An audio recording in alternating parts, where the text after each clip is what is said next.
Assalamualaikum warahmatullahi wabarakatuh. Waalaikumsalam. Waalaikumsalam warahmatullahi Waalaikumsalam warahmatullahi wabarakatuh. wabarakatuh. Saya di sini sebagai moderator kelompok 5 akan menyampaikan podcast yang bertema feminisme dan disorientasi seksual dalam perspektif Islam. Sebelum memulai podcast ini, saya akan memperkenalkan anggota kelompok kami. Yang pertama, saya Wafi Putri Nabila dari Offering B F12. Selanjutnya,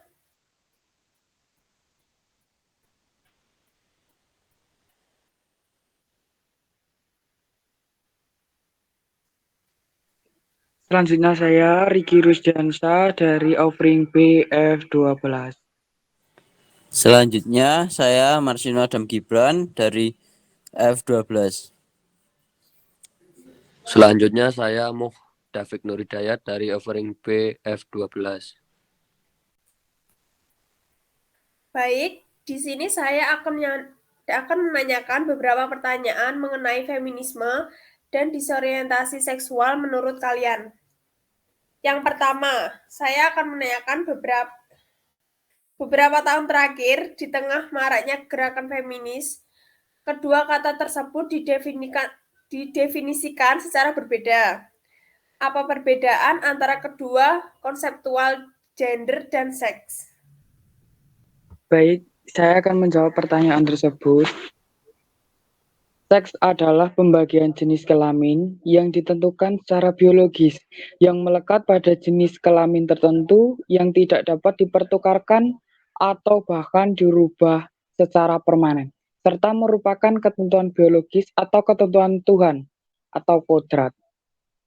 Sedangkan konsep gender adalah pembagian laki-laki dan perempuan dikonstruksi secara sosial maupun kultural, bukan termasuk keadilan kodrati atau non-biologis, karena tidak abadi dan dapat dipertukarkan.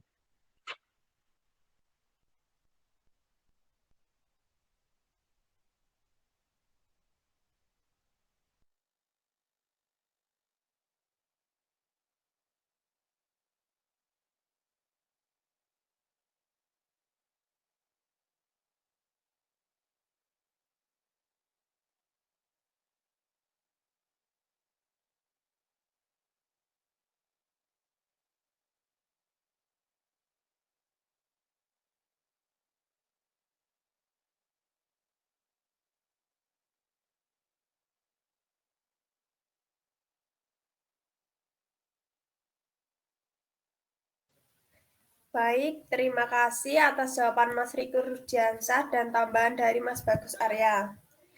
Yang selanjutnya, apa yang Anda ketahui tentang pandangan kaum feminis adanya penafsiran Al-Quran yang dimana kaitannya dengan persoalan laki-laki dan perempuan yang memperlihatkan pandangan yang egaliter? Baik, saya akan menjawab. Menurut Azhar, Al-Quranlah yang pertama kali memberikan perempuan hak-hak yang sebelumnya tidak pernah mereka dapatkan dalam aturan yang legal. Hal senada diungkapkan oleh Syekh Mahmud Shaltut dalam bukunya Al-Islam Aqidatun wa Syariatun yang menjelaskan tentang bagaimana kedudukan seorang perempuan yang tidak pernah diperoleh perempuan pada syariat agama samawi terdahulu dan tidak pula ditemukan dalam masyarakat manusia manapun.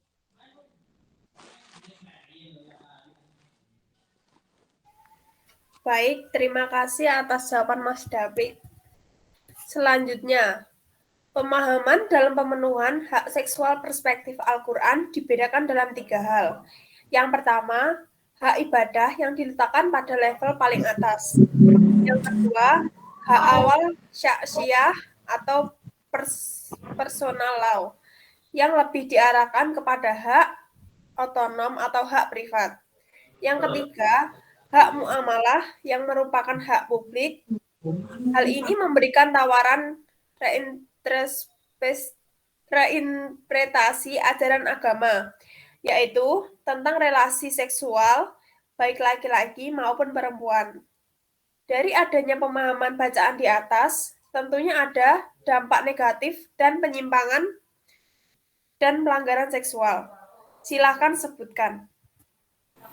Oke, saya akan menjawab pertanyaan dari Mbak Wafi.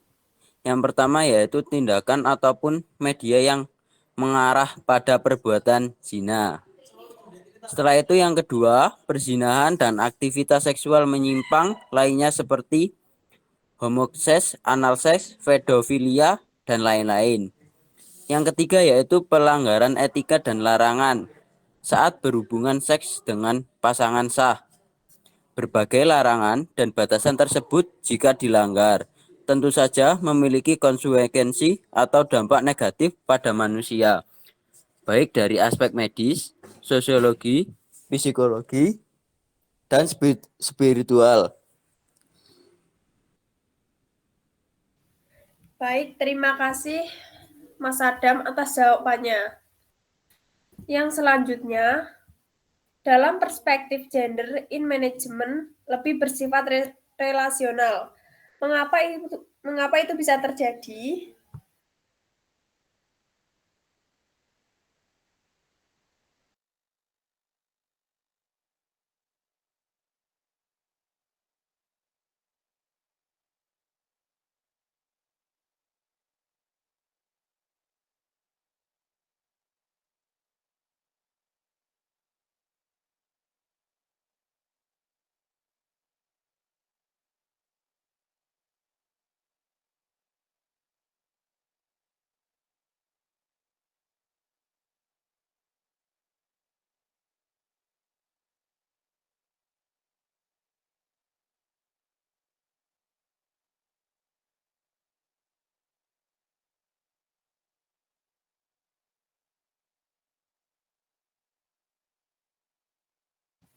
Baik, terima kasih atas jawabannya Mas Bagus Arya. Pertanyaan selanjutnya, pada kehidupan masyarakat modern, terutama pada feminis, peradaban yang modern bukan menjadi jaminan tingkah laku dan pemahaman yang kian membaik daripada penghuninya, melainkan penderitaan yang dialami perempuan menjadi semakin kompleks. Mengapa hal itu bisa terjadi? Baik, saya akan menjawabnya. Mengapa hal itu bisa terjadi?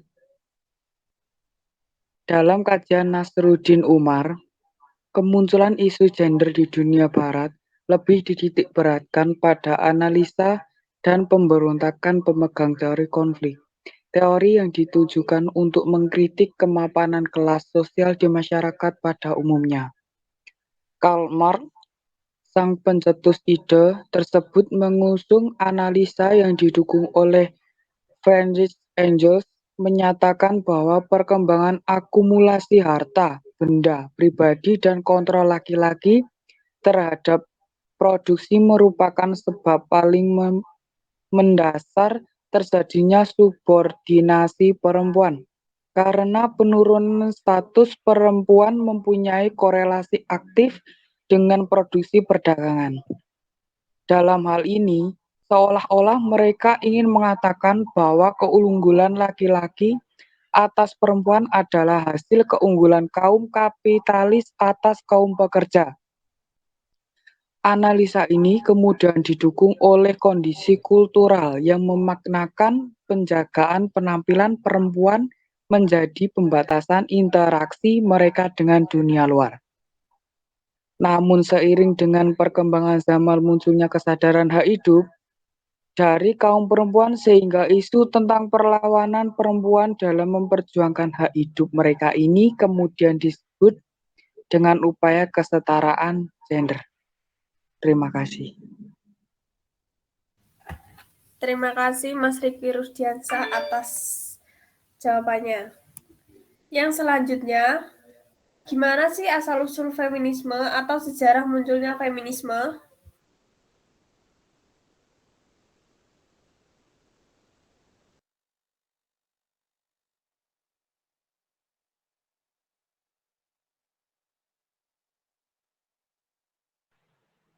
Baik, saya akan menjawab pertanyaan tersebut.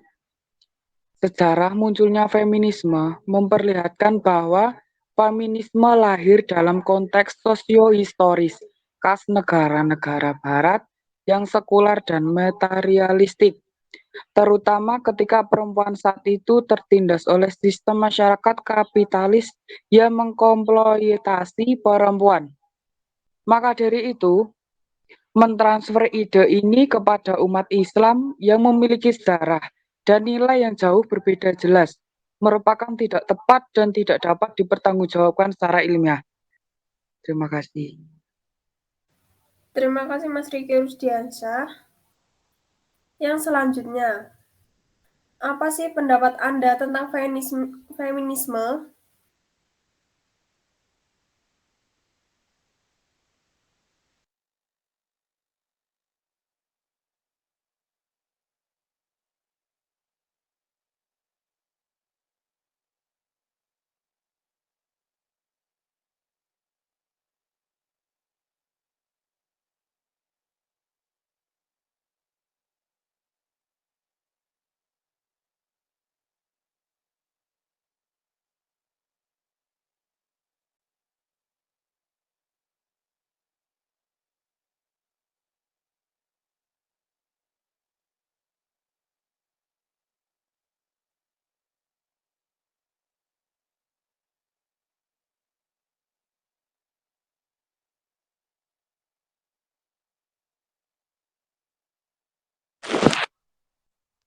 Mohon izin menyanggah.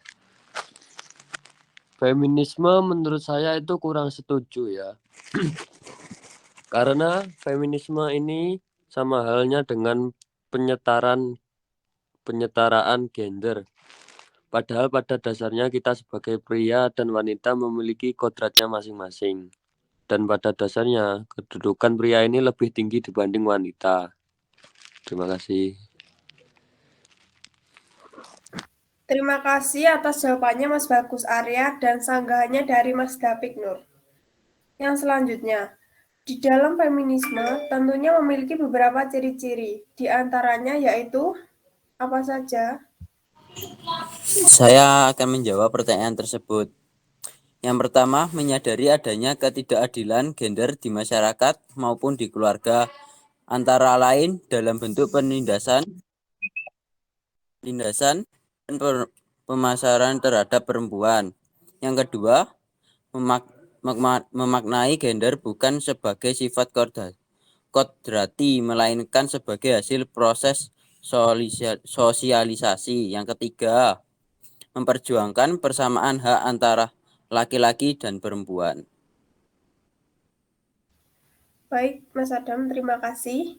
Yang selanjutnya, apakah Anda setuju dengan adanya feminisme ini? Izin saya mau menjawab.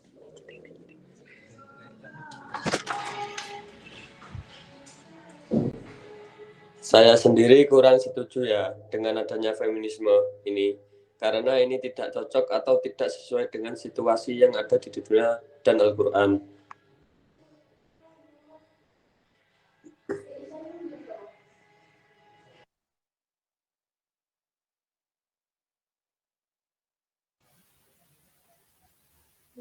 Baik, terima kasih Mas David. Yang selanjutnya, bagaimana pandangan Islam mengenai kesetaraan gender dan feminisme? Saya akan menjawab untuk pertanyaan ini. Islam tidak mengenal istilah feminisme dan gender dengan berbagai bentuk konsep dan implementasi dalam melakukan gugatan atas nilai-nilai subordinasi kaum perempuan. Karena dalam Islam tidak membedakan kedudukan seorang berdasarkan jenis kelamin dan tidak ada bias gender dalam Islam. Terima kasih. Selanjutnya, menurut kalian, bagaimana Islam memandang paham feminisme? Baik, saya akan menjawab. Feminisme adalah sebuah paham yang memperjuangkan kebebasan bagi perempuan untuk tidak dieksploitasi, tidak dimarginalisasi, dan tidak dijadikan objek kekerasan laki-laki. Paham ini berkembang di dunia barat dan juga dunia muslim. Pada dasarnya, apa yang diperjuangkan oleh feminisme itu dimiliki persamaan dan prinsip-prinsip dengan apa yang diperjuangkan oleh Islam. Di dalam Islam, feminisme dipandang sebagai upaya untuk melakukan penyetaraan dan perlakuan yang adil terhadap kaum perempuan sebagai makhluk Allah Subhanahu wa taala. Sebagian cendekiawan Muslim dan ulama berpendapat bahwa feminisme tidak menjadi masalah bagi Islam. Pasalnya, prinsip yang diperjuangkan oleh feminisme memiliki titik temu dengan teologi Islam, terutama teologi yang ingin menciptakan kehidupan yang adil dan setara antara laki-laki dan perempuan. Sudah barang tentu ada aspek-aspek di mana feminisme menjadi persoalan dan masalah bagi teologi Islam. Masalah terjadi apabila feminisme berkehendak untuk melakukan supremasi dan eksploitasi terhadap lawan jenis kelamin, yang dalam hal ini adalah kaum laki-laki. Feminisme seperti demikian tidak sejalan dengan cara pandang Islam. Pasalnya, cara pandang Islam menginginkan antara laki-laki dan perempuan berinteraksi secara adil, setara, dan manusiawi. Terima kasih Mas Dapik atas jawabannya. Selanjutnya nih, bagaimana menurut kalian, apakah feminisme bisa selaras dengan ajaran Islam? Baik, saya akan menjawab pertanyaan tersebut. Perdebatan mengenai apakah feminisme cocok dengan ajaran Islam, dengan juga sebaliknya, sudah berlangsung sejak lama. Beberapa pihak meyakini feminisme Islam adalah sebuah kontradiksi karena agama Islam sendiri dianggap menempatkan laki-laki sebagai gender yang lebih tinggi derajatnya. Namun, pihak-pihak lain mengatakan bahwa Islam pada dasarnya menghormati perempuan dan bahwa masalahnya terletak pada interpretasi patriarkal dari teks keagamaan. Secara global, gerakan feminisme Islam telah mendukung advokasi hak-hak perempuan, kesetaraan gender, dan keadilan sosial yang didasarkan pada nilai-nilai Islam. Gerakan ini berakar dari Islam, namun tetap mempertimbangkan juga wacana feminis sekuler, barat, atau non-muslim. Beberapa tokoh feminisme Islam terkenal adalah penulis asal Maroko, Fatima Mernissi, peraih Nobel Peace Shirin Ebadi dari Iran, dan para akademis Islam asal Amerika Serikat, yakni Leila Ahmed, Asman Barlas, dan Amina Wadud. Wadud terutama menghebohkan dunia Islam setelah menjadi imam salat jamaah dengan makmum laki-laki dan perempuan. Di Indonesia sendiri, ada figur-figur seperti mantan ibu negara Sinta Nuriyah yang berupaya menafsirkan ulang kitab kuning agar lebih inklusif terhadap perempuan. Pakar fikih Siti Musdah Mulia, Maria Ulfa Ansor, aktivis hak-hak reproduksi seksual perempuan, ulama feminis Hussein Muhammad, serta Neng Dara sendiri. Secara historis, organisasi-organisasi muslimah di Indonesia telah melakukan upaya mengadopsi nilai feminisme, meskipun beberapa di antaranya tidak pernah secara langsung menggunakan istilah tersebut.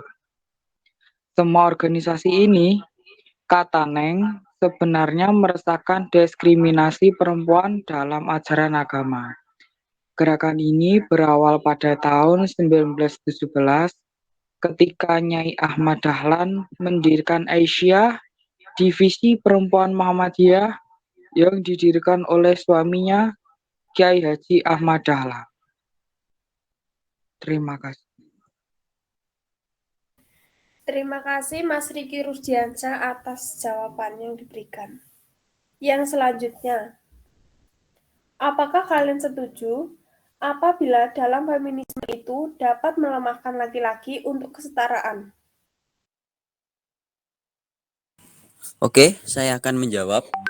Feminisme sebagai ideologi dan gerakan untuk membangun kesetaraan dalam politik, budaya,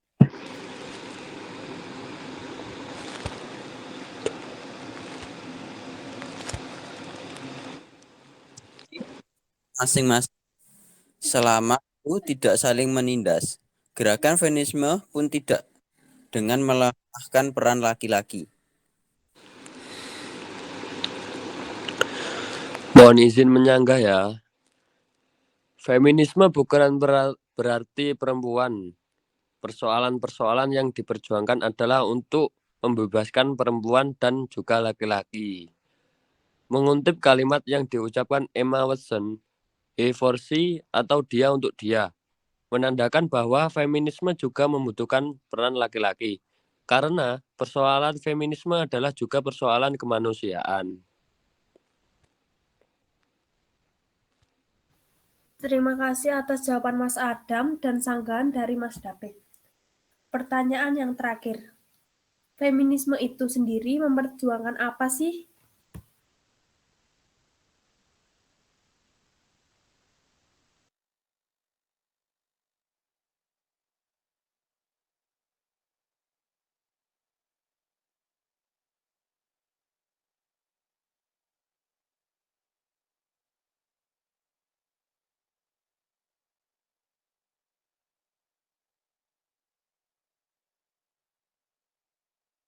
Baik, saya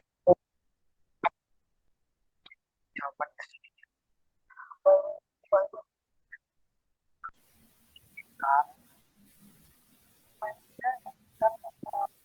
Terima kasih. Jawabannya dari Mas Bagus Arya. Sebentar, saya mau menambahkan jawaban. Apakah boleh? Baik, silahkan.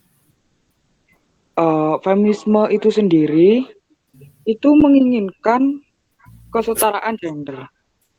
Feminisme diciptakan untuk memperbaiki ketidakseimbangan gender yang terjadi sejak zaman dulu ketika perempuan tak dianggap sebagai manusia seutuhnya dan tak memperoleh hak yang sama.